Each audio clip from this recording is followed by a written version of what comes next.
Hi everyone, Shalom from Israel. My name is eransala from Bible Land Tours, and I'm standing not far from my home at the foot of Mount Carmel. In a few days from now, we're going to celebrate the Passover, Easter, and a few days ago, we celebrated the beginning of the month of Nisan, beginning of the biblical year.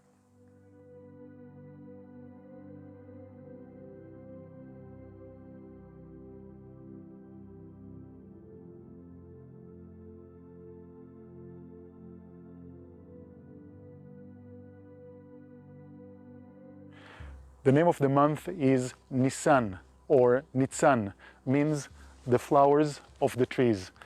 In more than any other season, during the springtime, the trees are beautiful as they're covered with plenty of flowers, and we got the festive look.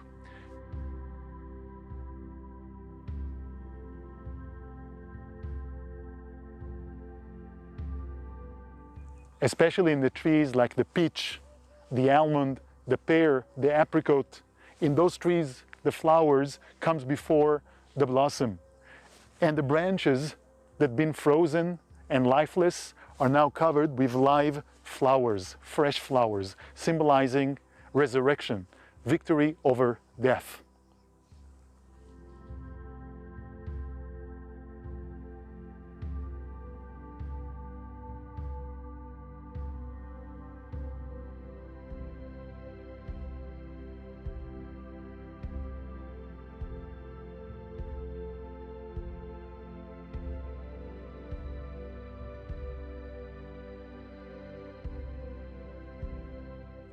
Jesus' pilgrimage with his disciples to Jerusalem. Imagine yourself walking with Yeshua. The pilgrims waited till the end of the rain season, after the local villages finish fixing the broken roads. You take your wife, your kids, you take a minimum amount of food, maybe a walking stick, and you go to the unknown adventure. The journey to Jerusalem was not easy, facing the climate difficulties, the road difficulties, animals at the wild, robbers. The spring weather is perfect, not too hot and not too cold. The air is full with blossom smells, everything around is blooming, holiday atmosphere, and the nature is incredible. Birds are traveling and others are coming. The world is changing. Every night they parked on a different place and probably had quality time as they gathered brothers together. What they talked about when they sat by the bonfire. What they said, what the people said about Jesus, the great prophet that comes from Nazareth. He resurrected the dead, he cleaned the lepers, he healed the lame, he opened the eyes of the blind. What the meaning of all that? They remembered Jesus' words when he was at the Galilee. I'm reading from the Gospel of Matthew 11:2. When John had heard in prison about the works of Christ, he sent 2 of his disciples and said to him, "Are you the coming one, or do we look for another?" And Jesus answered and said to them, "Go and tell John the things which you hear and see. The blind see and the lame walk. The lepers are cleansed and the deaf hear.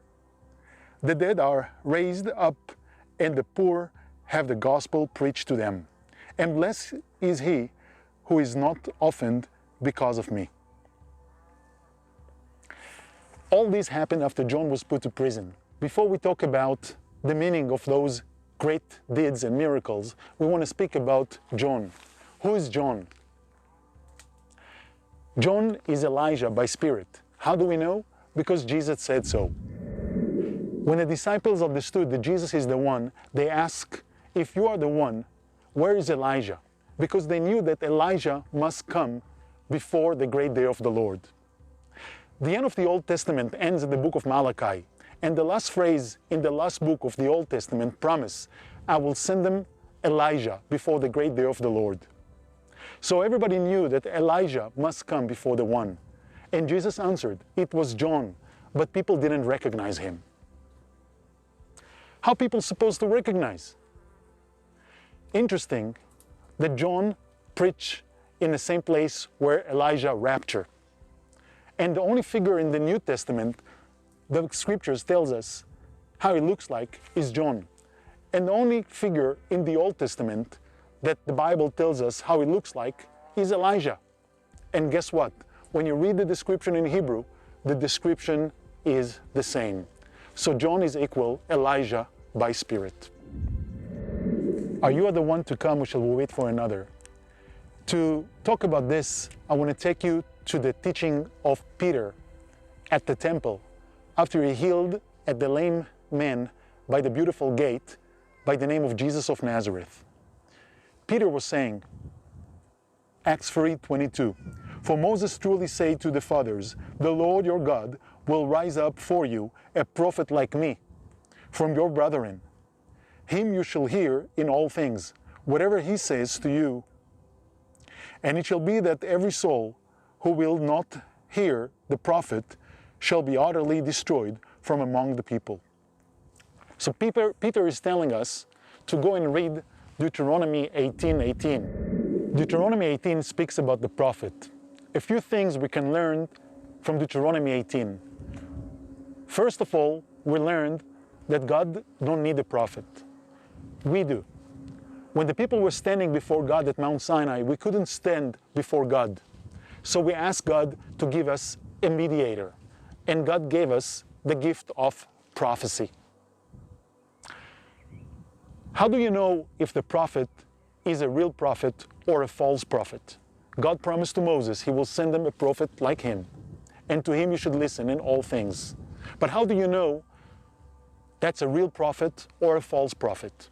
So we have a few rules for that.